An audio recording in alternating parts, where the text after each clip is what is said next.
여러분들 만나 뵙게 돼서 정말 반갑습니다. 보고 싶었고요.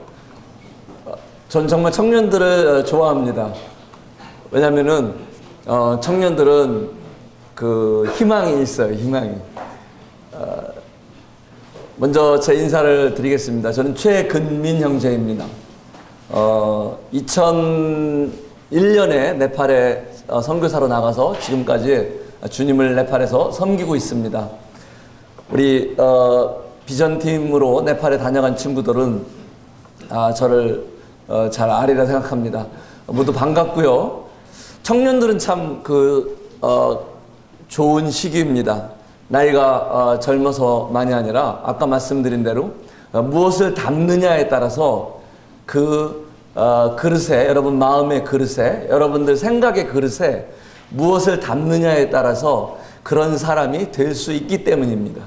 어른들은 죄송하지만 좀 싫어해요. 왜냐면은 어른들은 무엇을 배웁니다. 그리고 경험합니다. 그러면은 그것이 고정돼요. 그래서 그것 외의 것은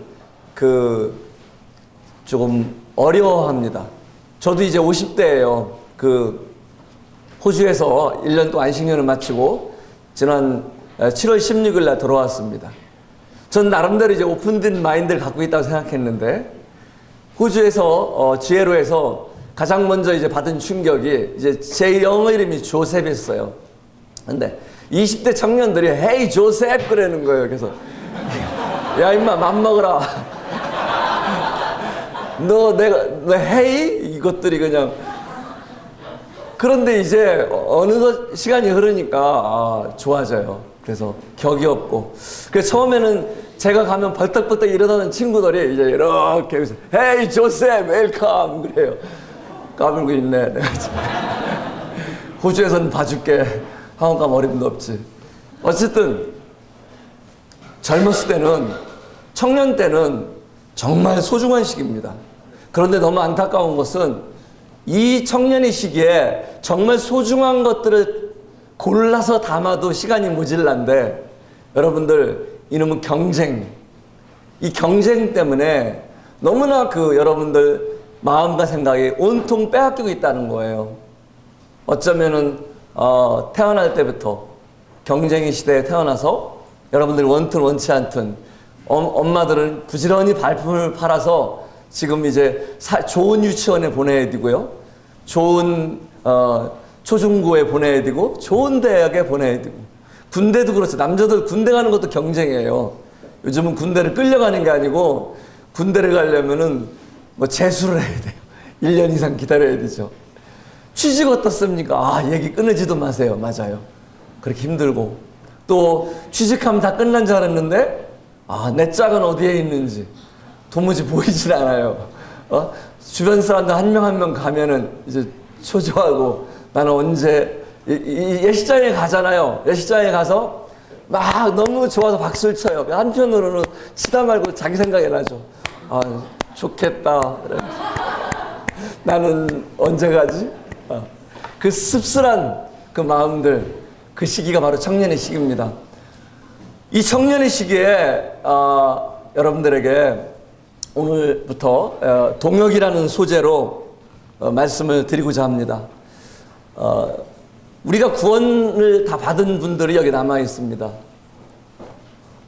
여러분들 왜 구원받으셨는지, 구원의 목적을 생각해 보셨어요? 저는 구원받고 나서 처음에 그렇게 생각했어요. 영생을 얻었고, 우리 최고 강조하잖아요. 그리고 어제 지은 죄, 오늘 지은 죄, 내일 지은 죄, 모든 죄를 용서해 주셨다. 그리고 이제 심판에 이르지 않고 천국에 갈 수 있다. 그리고 제 세상이 되었다. 그리고 하나님의 자녀가 되었다. 교회의 지체가 되었다. 저는 구원받고 나서 제가 다 받은 것만 생각했어요. 이거 받고 저거 받고 이거 받고 저거 띄고. 그런데 어느 날인가요? 그런 생각을 곰곰이 해봤어요. 아버지 하나님께서 아들 예수 그리스도를 십자가에 내어주심으로 그분을 통해서, 그 얻은 구속 사역을 통해서 무엇을 얻으셨을까? 죄사함이 아니었어요. 죄사함을 통해서 우리에게 이루고자 하는 목적이 있었던 거예요. 죄사함을 통해서 하나님께서 잃어버린, 사람들이 죄로 말미암아 아마 하나님을 잃어버리게 됩니다. 그래서 하나님을 잃어버리고 살아가는 인생들에게 아버지 하나님께 돌아갈 수 있는 길이 없음을 아시고 예수 그리스도를 통해서 우리를 구원하십니다. 그런데 그 죄 용서받는 죄의 문제는 우리가 하나님께 나아가는 유일한 그 길이었지만은 처음 길이었어요. 그 처음 길을 통해서 그 구원, 곧 다시 말하면은 죄 용서함을 통해서 하나님께 죄 용서함을 받는 데까지가 우리 구원의 목적이 아니라 그 이후에 처음 하나님께서 사람을 지으신 창조 목적을 회복하시는 거였어요. 그것은 하나님과 우리 사람들과의 관계의 회복입니다.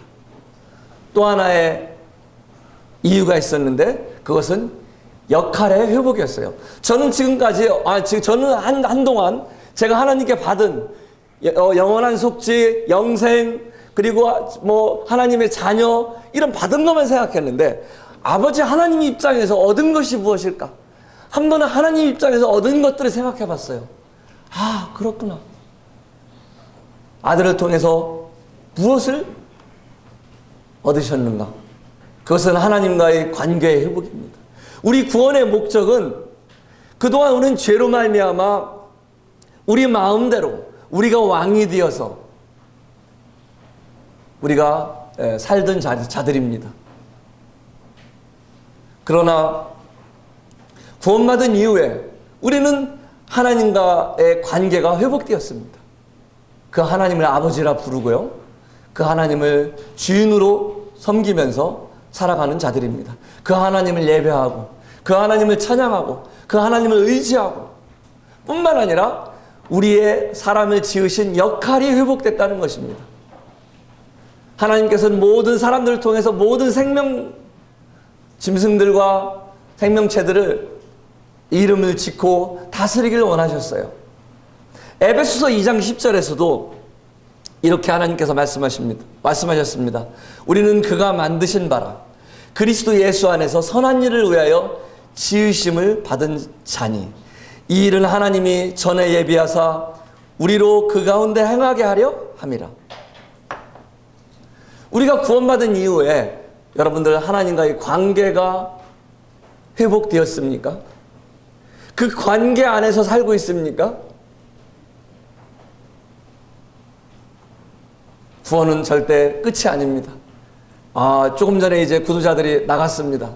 정말 그 캠프 올 때마다 제가 사실 그 DBC의 1회 DBC를 처음 만든 사람이에요. 총무로서 충청 지역에서 DBC를 처음 했는데 캠프 때마다 항상 학생들이 싫어하는 게 있어요. 구도자 명단 부르고 자 뒤로 나오세요. 그게 싫어서 캠프만 가면은 이제 구원받고 다시 한 달, 두 달 지나면은 다시 이제 구원을 잃어버리고 이렇게 반복되는 삶을 사는 학생들이 꽤 많이 있죠. 그런데 여러분들 정말 구원받은 이후에 이 관계가 회복되었는지요? 그 하나님을 그렇게 섬기고 계십니까?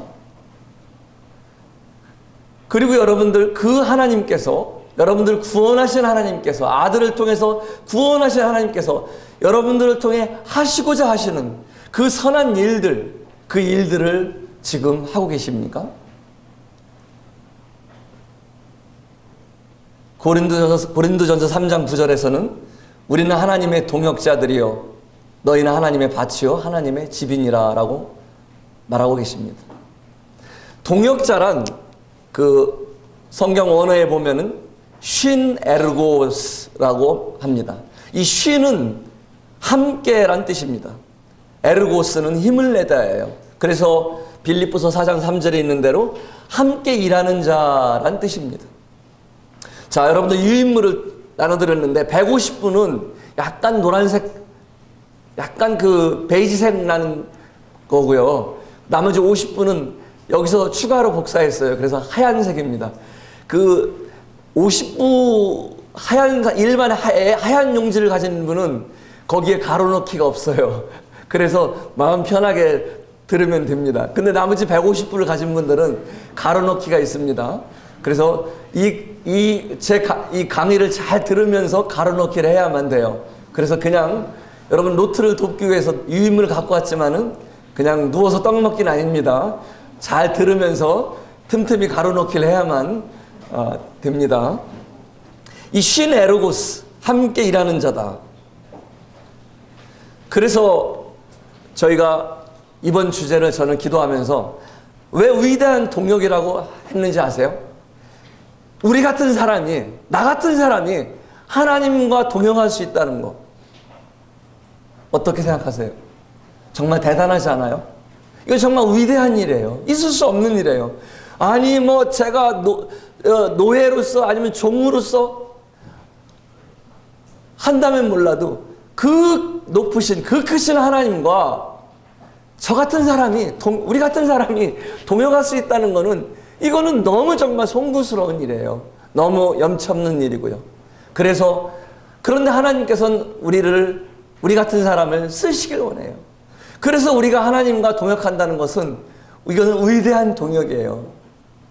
그리고 두 번째 동역의 의미는 사람들과 같이 일하는 의미가 있어요. 첫 번째 의미는 하나님과 같이 일하는 의미, 두 번째 의미는 사람들과 같이 일하는 의미가 있어요. 우리 사람들 어때요? 저는 아내와 함께 지금 28년을 살았습니다. 결혼 후에. 28년을 살아도 아직도 제 아내 마음을 모르는 게 있어요. 저희는 이제 아들이 한 명 있어요. 저는 이제 지금은 아니지만 저는 육식을 좋아했어요. 그래서 제가 선교 나가기 전에는 직장생활 하면서 야 오늘 외식하자 그러면은 저는 이제 은근히 고깃집에 가고 싶어 해요. 근데 저희 아내는 이 생선을 좋아해요. 좀 비싸죠 값이. 그게 문제예요. 주로 회 이런 거 회. 저는 그런 걸 충남 공주에서 태어나서 먹어본 적이 없어요. 비린내 나는 걸 잘 안 먹어요. 그러니까 고기 명절 때만 먹었으니까. 근데 저희 아들은 퓨전 뭐 피자 이런 거 스파게티 이런 거 또 먹으러 가자고 그래요. 식사를 하자 야 외식하러 가자 그러면 이야 하는데 이제 그때부터 싸움이 시작되는 거예요. 맨날 아빠는 고깃집만 가재. 서로 이제 아니 당신은 뭐 엊그제 갔다 온 거 아니야? 언제 갔었어 거기를? 자 겨우 식구가 3명인데도 식사 한번 하러 가는데도 이렇게 힘들어요. 이거는 싫어합니다. 싫어. 이런 사람들끼리 동역한다는 거는 가족끼리도 안 되고요. 제 아내하고도 안 돼요. 제 아내하고도 이렇게 이해하면서 한 마음으로 동역하기가 힘든데 이 각 정말 다른 사람끼리 동역한다는 것은 위대한 일이에요. 혼자 하는 건 쉬워요. 세상에 그런 말이 있죠. 내 팔 내가 흔들 테니까 네 팔 네가 흔들어라. 각각 따로 놀자는 거예요. 이건 너무 편하죠. 요즘은 혼밥 시대라고 그러죠. 혼자 밥 먹는 시대. 시대가 점점 이제 독립화돼 가고 있어요. 같이 하는 게 거추장스럽고요. 침대도요. 앞으로 보세요. 제 말이 맞나 틀리나. 지금은 부부들이 이제 큰 침대에서 같이 자지만은 아마 안방에도 2인용 하나, 1인용 하나 이렇게 놓을 겁니다. 그리고 1인용 2개를 놓는 침대, 방들이 많아질 거예요. 모든 생활이 이제는 개인화가 되어 갑니다. 함께 하는 것은 불편하고 거추장스러웠다고 느끼기 때문에 그래요. 그런 시대에 우리가 옆에 있는 사람과 함께 동역한다는 것은 기적이에요. 그러니까 너무나 위대한 일이에요. 그래서 저는 이 주제를 기도하면서 정말 하나님 저 같은 사람을 우리 같은 사람을 써주시니 얼마나 감사한지요. 그리고 이렇게 다른 사람들이 모여서 함께 한 비전을 갖고 한 목표를 갖고 일한다는 것이 얼마나 놀라운 일인지요. 그래서 저는 위대한 동역이라는 또 다른 말로 아름다운 동역이라는 말로 주제를 정해 보았습니다. 5시간 동안 배울 소주제를 말씀드리겠습니다. 오늘 첫 시간에는 충성스러운 동역. 세례 요한, 그 유인문이 잘못됐을 거예요. 세례 요한, 사도 바울이 아니고요. 세례 요한의 삶을 통해 본 동역. 두 번째 시간에는, 오늘 이어서 두 번째 시간에는요, 작지만 하나님을 위한 소중한 동역. 이것은 우리가 당장 할 수 있는 동역들이에요. 내가 선교사가 되고 무엇이 되고가 아니고 3년 뒤에, 5년 뒤에, 10년 뒤에가 아니고 지금 당장 우리가 할 수 있는 동역들이 무엇이 있을까? 세 번째는 성도들과 함께 일하는 아름다운 동역입니다. 네 번째는 이 동역은 이 사람들과 함께 일하기 위해서는 우리가 배워야 할 것들이 많아요. 동역의 기초들. 우리는 이 동역의 기초들을 배워야 됩니다. 제가 호주에 가서 느낀 게 있어요. 정말 부끄러운 게요. 저희는 토론을 배워본 적이 없어요. 다른 사람의 말을 경청하고 다른 의견, 어떻게 의사결정을 해야 할지. 우리는 예를 들자면은 제가 어떤 말을, 어떤 상대분이 어느 주장을 했는데 그 이야기를 반대하면은 그분이 화를 내요. 그래서 그 의견에 대해서 잘못됐다고 말할 수가 없어요. 그 의견은 그분의 인격이 되니까요. 우리는 이런 문화에서 살고 있어요. 그런데 그건 의견은 의견일 뿐이죠. 그런데 우리는 그래서 특히 어른들이, 나보다 나이가 드신 분의 의견은 네, 알겠습니다. 아니면은 예, 이렇게, 그것이 이렇게 순종이라는 좋은 이런 우리는 문화에서 컸기 때문에 어떤 의사결정한다거나 토론한다거나 이런 수평적 이런 것들을 배울 기회가 많지가 않아요. 그런데 외국 친구들 보면은 참 그런 것들을 자연스럽게 잘해요. 밖에서 보면은 싸우는 것 같이 이렇게 심하게 의견 충돌이 일어나는데 끝날 때쯤 되면은 정말 다시 언제 그랬냐는 듯이 전혀 마음이 흐트러짐이 없고 그런 의사결정들을 해가는 것을 보면서 참 토양이 틀리구나. 뿐만 아니라 우리 청년들부터는 적어도 이런 것들을 배워야 되겠다. 사람과의 동역이 하루아침에 이렇게 이루어지는 게 아니에요. 그 동역의 기초들을 알지 못하면은 우리는 노력한다고 해서 되는 것이 아닙니다. 그래서 청년이 때부터 이 동역의 기초들을 잠깐 좀 우리가 한번 배워보는 이런 시간을 갖고자 합니다. 마지막 5째 시간, 내일, 모레, 목요일 날 오전 마지막 시간에는 제 선교 간증을 통해서 제가 저같이 부족한 사람이 어떻게 선교사가 됐는지, 저같이 작은 자를 하나님께서 어떻게 하나님의 동역자로 지난 16년 동안 네팔에서 쓰셨는지 그것들을 간증을 드리고자 합니다. 첫 번째 시간입니다.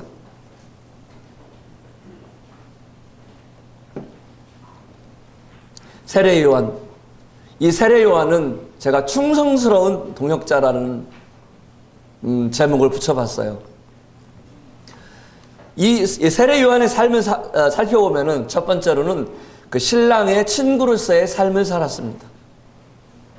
요한복음 3장 26절에 선생님과 함께 요단강 저편에 있더니 곧 선생님이 증언하던 이가 세례를 베풀매 사람이 다 그에게로 가더이다.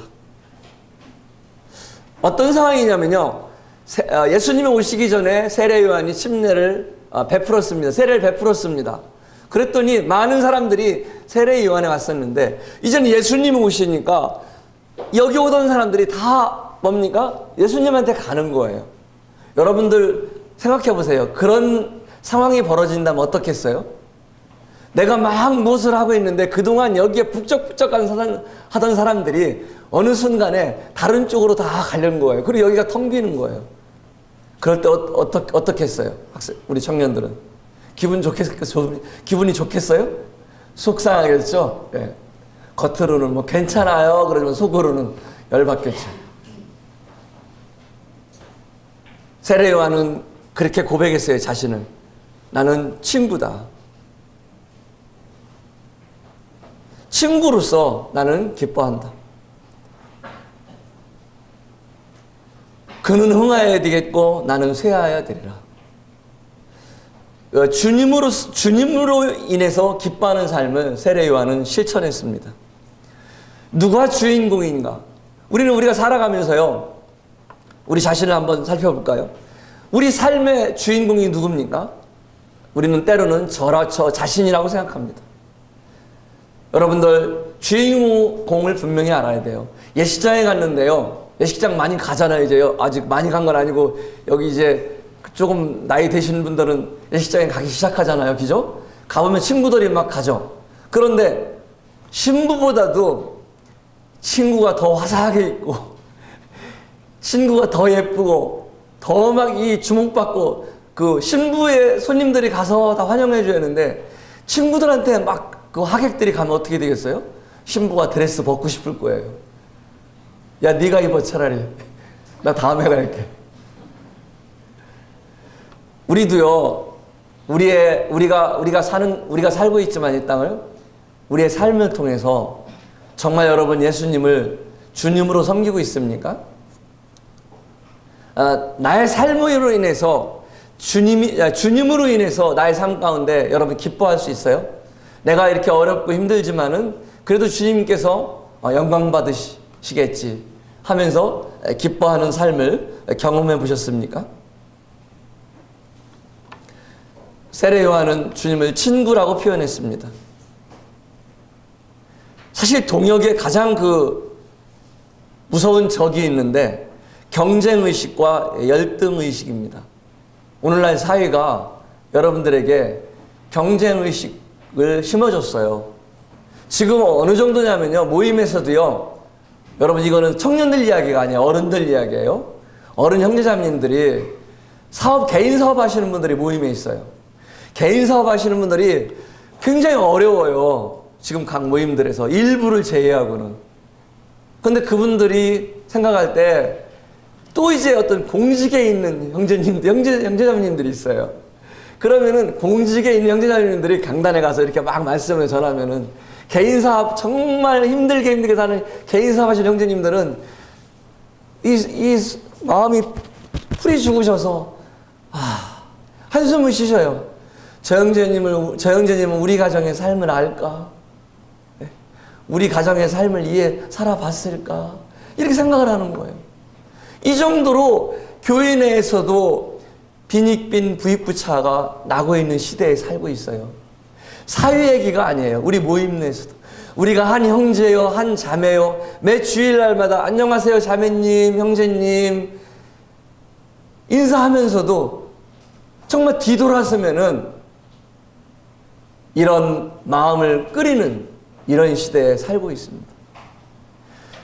이런 사회에서 정말 우리 경쟁의식은 우리가 얼마나 깊숙이 자리 박혀 있는지 몰라요. 그래서 이 경쟁의식은 무엇을 유발합니까? 이기심을 유발하는 거예요. 그 다음에 독립심을 유발하고요. 자기 스스로 자기를 위한 삶을 살게 됩니다. 자기를 위한 삶만 살다 보면은 여러분 하나님을 찬송할 수 있겠어요? 불가능하죠. 3교대 하면은 월급이 320만 원이 나오는데 주일날 2교대 하니까 뭐 260만 원밖에 안 나옵니다. 그래서 저는 3교대 포기하고 2교대로 가겠습니다. 제 삶이 좀 쪼들리겠지만은 주님 제 삶을 통해서 기뻐하실 겁니다. 이런 신앙의 믿음으로 살아가는 거예요. 아무도 못 알아주죠. 아무도 안 알아줘요. 사람들은 몰라요. 그러나 하나님 앞에서 그런 자세로 살아가는 게 바로 내가 주인공이 돼서 내 마음대로 살아가는 것이 아니라 나를 통해서 주님이 영광 받으시는 그런 삶을 살아가는 것입니다. 세례 요한은 또한 전도의 삶, 예수님의 길을 준비하는 삶을 살았습니다. 그것은 전도의 삶입니다. 마태복음 11장 10절에 그가 내 길을 내 앞에 준비하리라. 세례 요한의 주요 메시지는 회개하라 했어요. 천국이 가까웠느니라.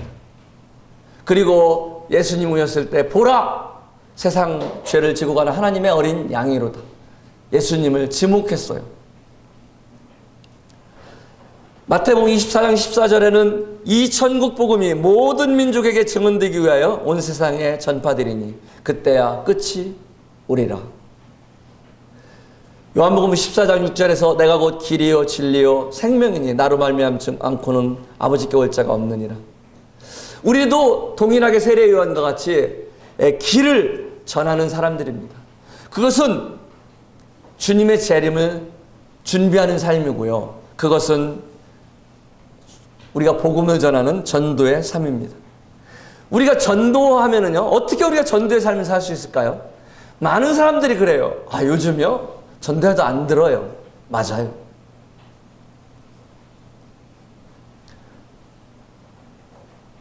정말 시대가 악해서 듣질 않습니다. 그런데 우리 안에 큰 그 생각이 하나 있는데요. 전도는 구원의 열매를 따는 것. 무슨 얘기냐면은 복음을 전해서 구원받고 여기 교회에 와서 침례받고 성도가 되는 것. 여기까지를 우리가 생각을 해요. 그거 백날 소용없어. 전도해봤자 듣지도 않아. 전도는요, 내가 구원의 열매를 따는 것만이 아니라 그 한 부분을 감당하는 것이기도 합니다. 여러분, 내가 구원받기 전에 나에게 영향을 미친 분들을 생각해 보세요. 제가 3분을 드릴 수가 없을 시간이 없기 때문에 여러분들이 꼭 한번 적어보시기 바라요. 내가 구원받기 전까지 영향을 미친 사람들. 제가 보니까요, 춘천교회 최근창 형제님, 저희 집안에 처음으로 저희 모임에서 구원받으신 형제님이에요. 그런데 그 형제님이 계속 그 편지를 썼는데 저는 그 형님 편지만 오면 읽지를 않았어요. 왜냐하면 보통 3장을 보냈는데 3장이 다 지금으로 하면 성경 내용이에요. 그래서 저는 형님 편지는 보나 안 보나 이 성경 카피한 거다 그래서 이제 안 읽었어요. 그런데 형님이 기도하셨죠. 두 번째 영향을 준 분, 고등학교 때 저희는 불교 집안에 태어났어요. 저희 최근차 형님은 그래서 금호공고의 불교 동호회 회장인가 부회장이면서 목탁 치고 있었어요. 그러다가 이 춘천 강원도에 가서 김인수 형제님을 만났으니 얼마나 김인수 형제님은 기독교 회장이었고 우리 형님은 불교 회장이었고 이 두 회장이 한 모임에서 우리 모임에서 만나게 된 거예요. 참 놀랍죠. 제가 불교집안에 태어나서 고등학교 1학년에 이제 자취를 하는데 주인집 할머니가 성결교 권사님이었어요. 정말 매너도 없지.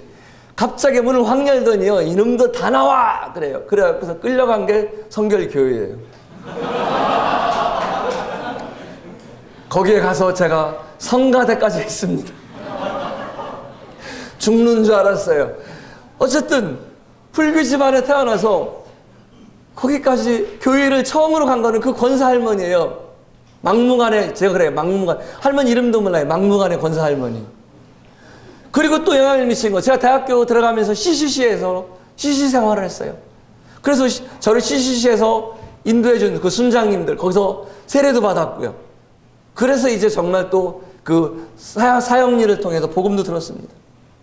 그리고 군대 갔다 왔는데 복학하기 전에 서대문에 최근우 형제님이 있었어요. 제 바로 위에 형님인데 그 형님 지금 소천하셨는데 그 형님이 야, 너 복학하기 전에 서대문 교회 나가자. 맨날 언제까지 그냥 아니 형님 교파는 뭐고 교회는 뭐예요? 그래서 자꾸 강요를 해요. 그래서 좋아 한번 나가주지 하고서 형님을 따라서 서대문 교회를 나갔어요. 그런데 서대문 교회 나갔는데 이 최양 형님, 제가 이제 떡과 잔을 떼었어요. 왜냐면 구원받고 침례받은 사람 떡을 참여해도 된다고 해서 저는 자신있게 뗐는데 혼났어요. 그래서 방으로 끌려갔어요. 이 최양 형제님. 근데 본인은 자기가 한지도 몰라요. 지금 물어보니까. 기억도 못하고 있어요. 그 형님이 아니 떡과 잔을 왜 떼시냐고. 구원 받았냐고. 받았습니다. 증거 있어요? 성경에 있어요. 성경 어딘데요? 끝까지 물어보는 거예요. 그래서 버벅거리다가 혼났죠. 내가 다시는 이놈 교회 안 나간다. 이런 같은 교회가 다 있어. 그런데 어느 날 우리 결혼한 자매하고 이제 연애할 때인데 서울 종로서적 2층인 그 당시에 기독교 센터, 서적센터에 있었어요. 거기서 자매가 좀 늦게 나와갖고 이렇게 거기 서점에서 걷다 보니까 구원의 안전, 확신, 기쁨이라는 조그만 소책자가 눈에 정말 반짝반짝 빛나는 것처럼 그게 딱 눈에 띄는 거야. 아하. 제가 얼마나 스트레스를 받았냐면은 그 형제님 때문에 제가 국수 서대문에서 애찬으로 국수를 먹었는데 그 당시 국수 먹고 체했어요.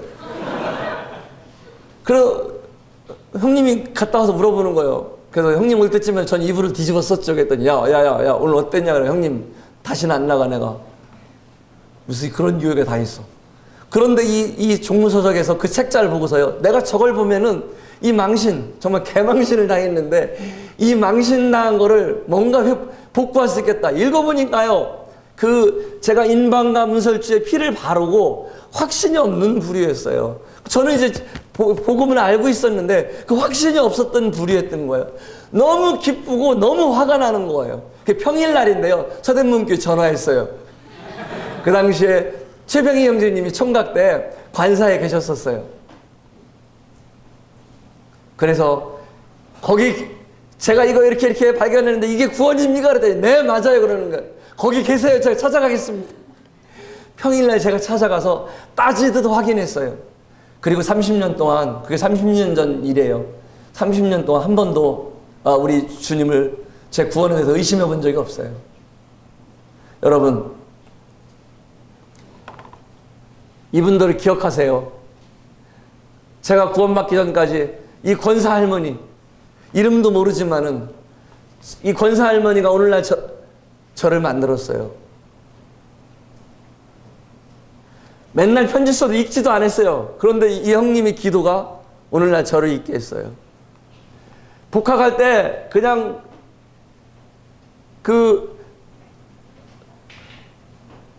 교회로, 서대문 교회로 인도했던 형제님이 또 제가 구원받았는지 강하게 확인했던 그 형제님이 정말 이 조그만 소책자 하나가 얼마나 많은 사람들과 많은 것들이 제가 구원받는데 기여를 했습니까? 제가 호주에서 이번에 선교훈련을 받으면서 알렌 무스 형제님이 이 똑같은 것을 저희들에게 제시했어요. A4 용지를 나눠주면서. 여러분 구원받았죠? 네. 구원받기 전까지 여러분들에게 영향을 미친 사람을 낱낱이 기술하세요. 이걸 썼어요. 그래서 발표를 시키더라고요. 여러분들 전도하는 것이 이 한 사람의 역할을 감당한다면은 그것이 소중한 전도예요. 아셨어요? 가서 길거리에 가서 전도지를 전하고 선교사가 되고 개인 상담을 하고 이런 것만이 전도가 아닙니다. 여러분 용기를 가지세요. 그래서 세례 요한같이 전도의 삶을 사시기 바랍니다. 사도 바울도 그랬어요. 심는 이나 물 주는 이가 아무것도 아니요 오직 자라게 하실 하나님이라. 나는 사도 바울은 심었고 아볼로는 물을 주었으되 오직 자라게 하신 것은 하나님이시라. 우리는 심는 사람이 될 수 있고 물을 주는 사람이 될 수 있고 각각 파트가 있습니다. 각각 파트 그 부분들을 맡아줄 때 우리가 자기의 일한 대로 자기의 상을 받을 것입니다. 이것이 하나님의 집에 우리는 동역자들이기 때문에 그렇습니다. 열매를 따는 것만, 교회를 데리고 와서 침례 받는 것만이라고 생각지 마시기 바랍니다. 그래서 정말 그냥 지나가는 얘기라도 한마디라도 여러분들이 던질 수 있다면 그 한마디가 그 영혼을 살릴 수 있다면 훗날 이렇게 기술했을 때 자기 이 목록에 여러분 이름이 있다면은 하물며 제 기억에도 이분들의 목록이 있는데 주님 나라에 가면 여러분들 그 목록이 없겠습니까? 있을 것입니다. 그것이 하나님의 공의입니다. 용기를 잃지 마시기 바랍니다. 세례 요한은 소리의 삶을 살았습니다. 그는 광야에 외치는 자의 소리라고 했습니다. 이 소리의 삶은 의무나 배경이 아니라 하나님이 주신 능력으로 힘있는 삶을 살아가는 것입니다.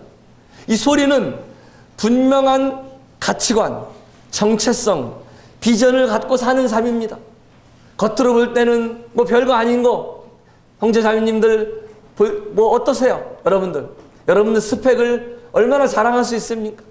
물론 훌륭한 분들도 계시지만 전부 다 그런 자랑할 만한, 내세울 만한 우리가 스펙을 갖고 있지 못합니다.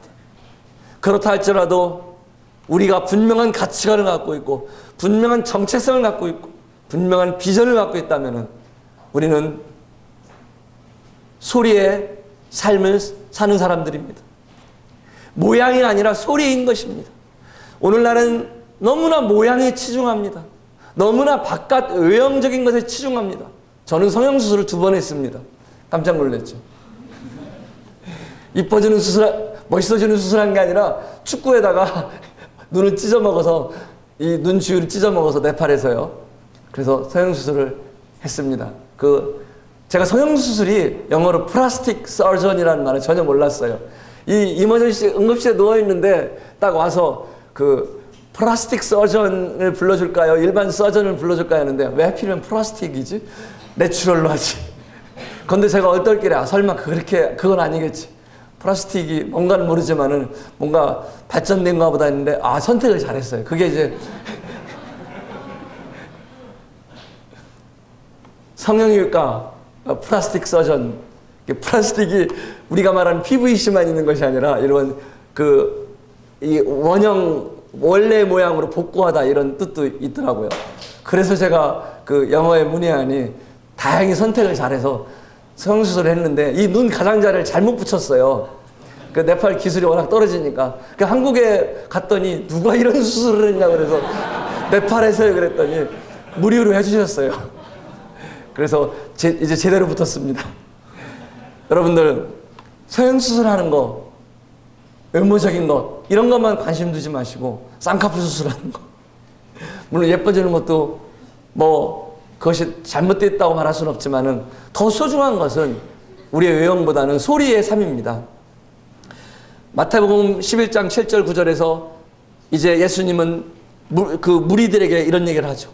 너희가 무엇을 보려고 광야에 나갔더냐. 이것은 일반적으로 사람들이 추구하는 것을 예수님께서 정확히 지적해 주시는 거예요. 바람에 흔들리는 갈대냐? 부드러운 옷 입은 사람들이냐? 선지자냐? 우리 무리들이요. 일반적인 사람들이 관심을 갖고 있는 게 우르르 가서 본 거예요. 바람에 흔들리는 갈대냐? 사람에 의해, 세상 풍주에 의해서 흔들리는 약한 모습을 말하고 있는 거예요. 여러분들, 여자의 마음은 아무리 갈대라 하지만은 우리는 하나님의 자녀로서 꼿꼿해야 돼요. 정말 세상 풍주에 흔들리는 약한 모습이 아니라 아까 얘기했죠. 분명한 가치관, 정체성, 비전을 가진 사람들이어야 돼요. 그리고 부드러운 옷 입은 사람이냐? 외모를 강조하는 삶, 럭셔리한 삶, 편안한 삶. 선지자냐? 명예로운 삶, 인정받는 삶. 우리의 관심, 일반 사람들이 추구하는 것에 우리도 쏠려버릴 수 있다는 거예요. 그럼 우리는 하나님의 자녀로서 우리를 구원하신 그 목적을 우리는 잃어버리고 살 수가 있어요. 세례 요한은 또 등불의 삶을 살았습니다. 이 켜서 비추는 등불이라고 말합니다. 요한복음 5장 35절에는 영어 성경에 burned and give light. 먼저 타져야 돼요. 이 burned는 먼저 타야 되는데 내가 죽고 주님의 온전히 나를 주장하게 하는 삶이에요. 주장하게 하는 삶. 주님이 나를 온전히 주장하지 않으면요, 내가 등불을 켤 수가 없어요.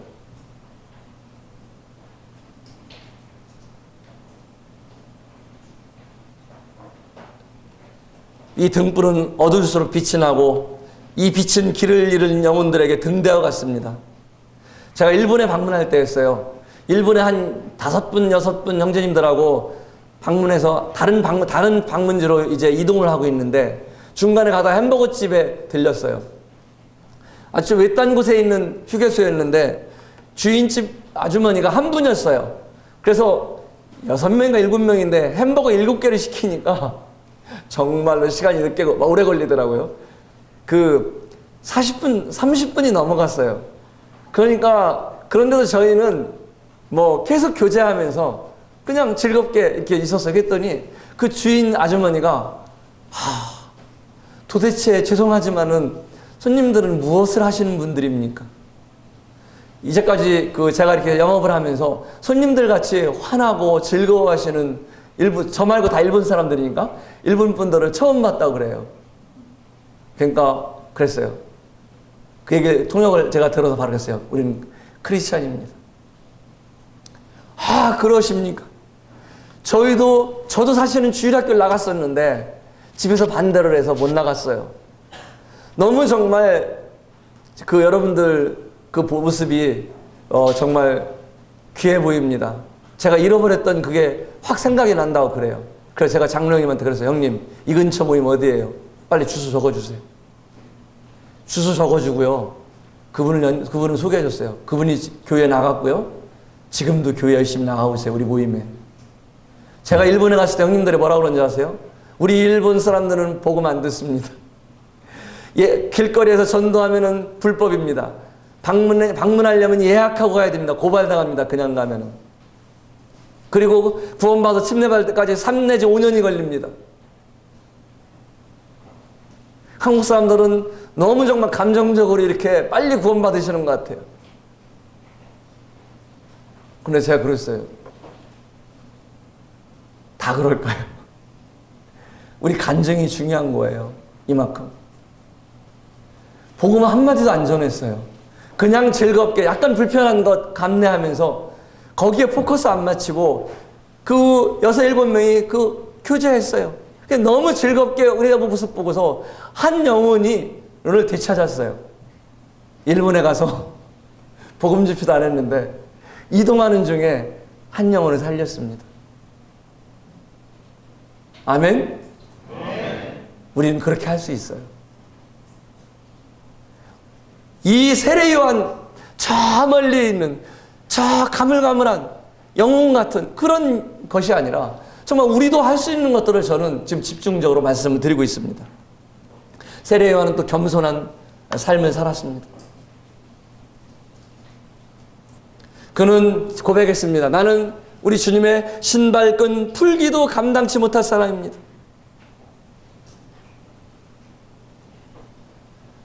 주님 앞에 겸손한 삶을 살았습니다. 겸손하다는 건 무엇일까요? 일레오시죠. 먼저 드시죠. 이것은 겸손이 아니고 매너입니다. 매너, 예의. 예의는 한국에서만 통하지 다른 나라에서는 안 통하더라고요. 호주에 가면 전 맨 나중에 먹어요. 무슨 얘기 아세요? 처음 누굴 부를까요? 여자들. 레이디 퍼스트예요. 그리고 아이들 퍼스트. 그리고 맨 나이 먹은 사람 맨 늦게 먹는 거예요. 이것은 매너예요. 예의. 한국에 살 때 필요한 예의. 겸손이 아니에요. 주님 앞에서 겸손은 무엇일까요? 내가 하나님이 주권을 인정하고 하나님의 경륜을 인정하고 하나님이 주신 은사를 분별하며 감사하면서 하나님이 허락하신 곳에서 감사하며 사는 삶이에요. 이런 세례 요한, 이런 불같은 세례 요한도 때로는 약한 모습을 보여요. 저는 이런 모습이 좋아요. 저는 그래서 사도 바울보다는 베드로를 좋아합니다. 왜냐하면 실패한 사람이기 때문에. 사도 바울은 왠지 딱 그 앞에 서면 제가 위축돼요. 그런데 베드로 형제 옆에 가서 만약 이렇게 형제님들이 쭉 있다면 저는 베드로 형제님 옆에 가서 앉고 싶어요. 그냥 찝적대죠. 형제님 3번씩이나 넘어졌지? 그때 기분이 어땠어요? 그래서 사도 바울은 왠지 그냥 무서워 보여요. 이 세례 요한도요 넘어졌더라고요. 우리가 이런 삶을 살자고 돼요. 때로는 불확신이 있어요. 불확신. 내가 가는 길이, 그러니까 이게 지금 먼저 본문을 읽을게요. 마태복음 11장 2절 3절에 요한이 옥에 갇혔을 때 그리스도께서 하신 일들을 듣고 제자들을 보내어 예수께 여짜오되 오실 이가 그이가 당신이 오니까 우리가 다른 일을 기다려오니까. 맥도날드 형제님의 주석에 보면은 요한이 헤롯에 의해 옥에 갇혔을 때 그는 정말 용기를 잃었어요. 그리고 외로웠어요. 그리고 걱정이 시작됐습니다. 예수님이 진짜 메시아라면은 왜 나를 이곳에, 나 같은 선구자를 이곳에 갇히게 해서 고통받게 하시나? 많은 하나님의 위대한 사람들처럼 요한도 임시적으로 믿음의 시험을 받았어요. 그리고 두 제자를 보내서 예수님께 물어봤어요. 정말 당신이 선지자가 약속한 그분입니까? 아니면 제가 다른 기름 부은 자를 기다려야 됩니까? 우리도 때로는 우리의 신앙의 길을 가다가요, 이 길이 정말 맞는 길인지 불확실한 때가 있어요. 내가 가는 길이 정말 맞는 길인지. 여러분, 너무 실망하거나 좌절하지 마시고요. 정말 그곳에서도 꼭 주님을 찾으셨으면 좋겠어요. 저는 그 찬송을 좋아합니다. 하나님 실수하지 않으신다. 지금은 내가 볼 수 없는 것이 너무 많아서 너무 멀리 가물가물 아른거려도 운명이여 오라 나 두려워 아니하라. 만사를 주님께 내어 맡기리 차츰차츰 안개는 거치고 하나님 지으신 빛이 뚜렷이 보이리라. 가는 길이 온통 어둡게만 보여도 하나님은 실수하지 않으신다네. 이 하나님을 믿으십니까? 네. 세례 요한은 죽었지만은 그 죽음과 우리의 관점 차이가 있습니다. 세례 요한은 죽었지만은 너무나 억울하게 목을 뱀을 당했지만은 그것은 미션의 완성이었습니다.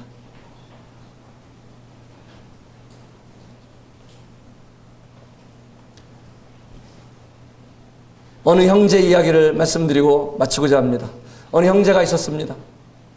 그 형이 30대 초반 형이 교통사고로 돌아가셨어요. 그런데 혼수 상태였어요. 그래서 막 동생이 깨웁니다. 형 일어나. 그런데 그 형은 깨어나지 않습니다. 끝내 의사가 와서 이제는 산소호흡기를 떼시죠. 그래서 그 동생은 끝까지 그 형의 발을 붙들고 이제 시체를 보관하는 곳까지 갑니다. 그리고 3일 동안 장례식장에서 그 형이 좋아하던 찬송을 틀어놓고 정말 3일 내내 웁니다. 그런데 마지막 장지에 가서 그 형의 시신을 묻을 때 그 장지 사회를 본 한 형제님이, 장로 형제님이 이 말씀을 보셨습니다. 예루살렘 여자들아 내가 너희들에게 부탁한다. 나의 사랑하는 자가 원하기 전에는 흔들지 말며 깨우지 말지어다. 그 사랑하는 자를 의지하고 거친 들에서 올라오는 여자가 누구인고 너를 인하여 내 어미가 신고한 너를 낳은 자가 애쓴 그곳에 사과나무 아래서 내가 너를 깨웠노라. 정말 이 30대 초반 형제님의 소처는 그 동생에게 너무나 큰 충격이 있지만은 그것은 하나님 입장에서 그 고생한 그 형은 초등학교를 나오고 중학교, 고등학교를 서울 파출소에서 구두닦기를 하면서, 파출소 앞에 구두닦기를 하면서 검정고시를 보고 야간대학을 봐서 행정지 7급을 합격해서 한 시청의 시장 관사에서 근무하고 있던 아주 유능한 장래가 촉망되는 형제였어요. 그래서 그 도에서 시장 관사에서 살게 했어요. 바로 도로 바로 진출할 수 있는 시간이었어요. 그런데 그 시기를 앞두고 30대 초반에 그 형은 떠났습니다. 그리고 그곳에 그 형님이 계실 때 그곳에 모임이 생겼습니다. 서산 모임입니다. 충남 서산 모임. 그런데 그 형님이 돌아가고 나서 그 모임이 없어졌습니다. 그러나 그 이후에 또 전도자들이 와서 지금 서산에 교회가 2개가 있습니다. 그 동생은 바로 저입니다. 30 먹은 아까 그 최근우 형님 그 이야기예요. 여러분들 죽음과 이 미션의 완성과는 관점 차이가 있습니다. 우리가 볼 때는 너무 힘들고 너무 짧다고 생각하지만은 하나님께서는 그 형님을 통해서 하시고자 하는 것을 이루는 것입니다. 내가 오늘 하나님께로 간다면 나의 남은 시간들을 어떻게 살 것인가? 한번 이 즐겁고 여러분들 교제하고 만나서 반갑고 너무 정말 흥분되고 하지만은 잠깐만이라도 정말 이 말씀 시간만이라도 나는 지금 무엇을 살고 있는가? 어떻게 살고 있는가? 내가 하나님의 동역자로서 내가 정말 하나님의 자녀로서 이 삶을 값지게 살고 있는가? 아니면은 바람에 부는 갈대와 같이 요동치는 세상 사람들과 같이 의무를 중시하고 가치관도 없고 이런 삶을 살고 있는지 우리 자신을 한번 살펴보는 계기가 되었으면 좋겠습니다. 기도하겠습니다. 하나님 아버지 감사합니다. 우리를 구원해 주셔서 하나님의 자녀로 삼아주시고 저희 같은 자들이 정말 하나님과 동역하며 하나님 나라를 위해서 섬길 수 있는 이런 자들로 불러주셔서 감사합니다. 오늘 세례 요한을 통해서 그의 충성된 동역을 저희들 배울 수 있게 해주셔서 감사합니다. 그가 충성된 동역을 했던 것처럼 저희도 충성되고 또 소리의 삶으로서 분명한 간증으로서 또 타는 빛으로서 이렇게 모든 그의 생애를 통해서 짧지만은 그 삶을 통해서 우리 주님을 영화롭게 했던 것처럼 저희도 남은 생애를 주님 기억해 주시고 저희들 이 남은 생애를 정말 소중하게 살 수 있도록 하나님 인도해 주시옵소서. 이곳에 참석한 청년들 이 마음 가운데 이 생각 가운데 이것들을 담아주시고 이것들로 인해서 이 담은 하나님의 말씀을 통해서 남은 생애를 살아갈 수 있도록 저희를 인도해 주시옵소서. 저희를 변화시켜 주시옵소서. 예수 그리스도 이름으로 기도합니다. 아멘. 감사합니다.